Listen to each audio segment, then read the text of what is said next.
אני יודע זה מוזר, אך בלילה מאוחר אני צופה בך מהלכת, מדדה כמו אחוזת דיבוק. לא פגשתי בחורה כמוך, ודאי אין אף אחת כמוך.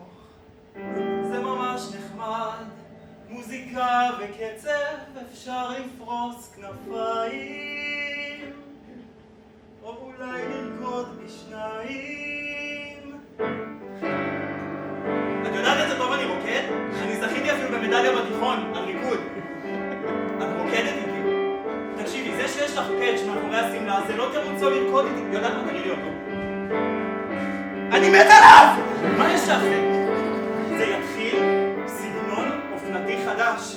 תרקדי איתי הערב, אני אומר לך, עד האביב הבא לא תהיה בחורה אחת בקונקורד שלא תלבש שמלה עם פאץ' בולט מאחורה.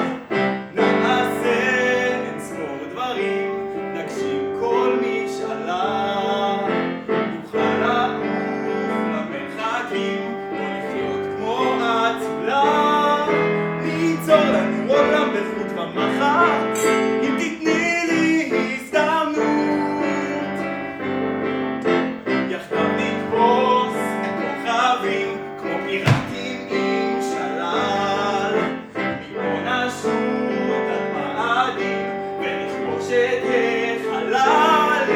אם תרצי להגשים חלומות כל יום בלי פחד, קדימה תני לי הזדמנות, נתחבר מהר, לא נהיה לבד עוד כמו בספרים, מהם נוכל ללמוד וראה אותך כל יום, ונחיה כמו בחלום, כי את גורמת לי לרצות לתת לך הזדמנות. מה את אומרת? את גם מתאגרפת, נכון?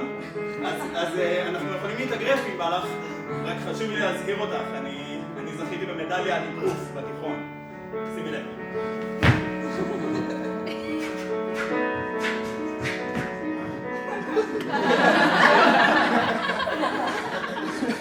ככה אני זוכה במדליות. אם נרצה נוכל ליצור סיפור גבורה